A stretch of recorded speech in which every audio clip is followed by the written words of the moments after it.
Hey guys, so today we're going to be talking about the periodic table and how to read it. So before you start this video, make sure you have this printed. It's in Google Classroom, so get that printed first, okay? You might want a few colors as we do this just because it may make it easier for you to see what you're talking about on the table, okay?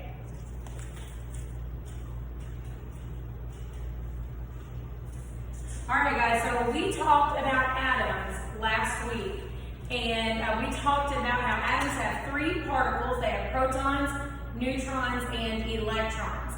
Okay, well, the periodic table is actually arranged partly based on those protons, for one, and the second thing is based on the valence electrons. Okay, so valence, it's VALENCE.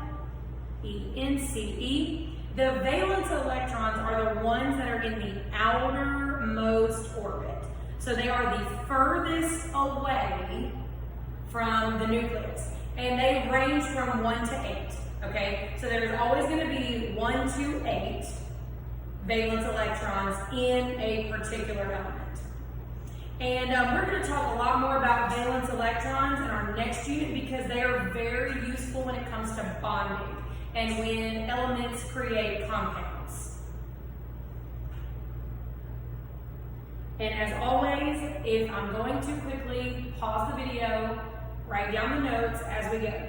So one interesting thing about valence electrons is the more valence electrons an element has, the more stable that element is. So the valence electrons can go from 1 to 8. So when they have 8, that's considered a full shell. Okay, so if they have 8, they have a full shell and they are very stable. Whereas when you have a smaller number like 1 to 2, they are extremely reactive. Some even react with water. That's how reactive they are. So that's one way the elements are put in order on the table. The other way is by their atomic number. And the atomic number is the number of protons. So if you're looking at your table, okay, you will see that we start with hydrogen, which has 1 proton, then helium with 2, lithium with 3, beryllium with 4, and then it just continues across until you get all the way down here at element 118, okay? So now, as we look across the table, okay, as we're going across like this, you notice that there's different columns. And all of these columns have numbers on them. Okay, and the columns have a particular name. We call those groups. And what's really interesting about the groups on the periodic table is that they have very similar properties with one another. Okay, so you remember we talked about physical and chemical properties. The physical properties are what the elements look like. The chemical properties have a lot to do with their behavior and their ability to change into a new substance. So groups 1, 2, 13, 14, 15, 16, 17, and 18 follow what we like to call the valence electron rule. So what that means is that all of the elements in group 1 have 1 valence electron. All of the elements in group 2 have 2 valence electrons. All the elements in group 13 have 3 valence electrons.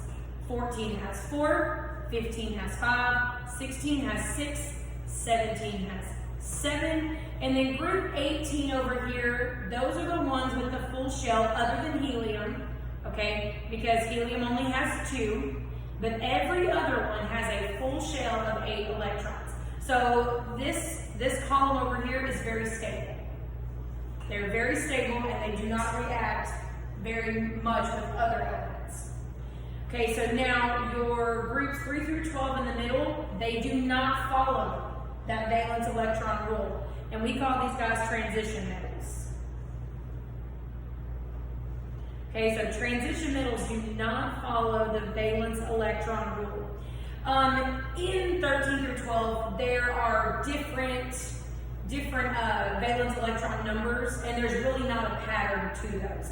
But the reason that they're put here, number one, is due to their atomic number. You notice that it is increasing as it goes across, but also because a lot of these elements as transition metals have similar properties. And we're going to talk about that here in just a little bit. All right, so you notice that not only do the columns have numbers, the rows going across have numbers as well. Okay, and we call these rows periods.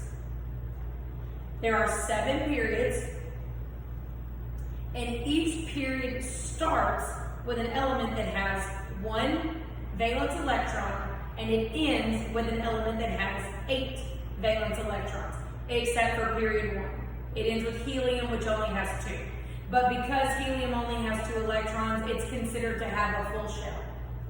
Okay, even though it doesn't really have 8.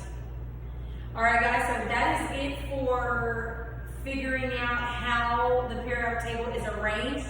The next notes that you're going to see are going to talk about different things on the table. We're going to talk about the different families within the table and what those mean. Okay?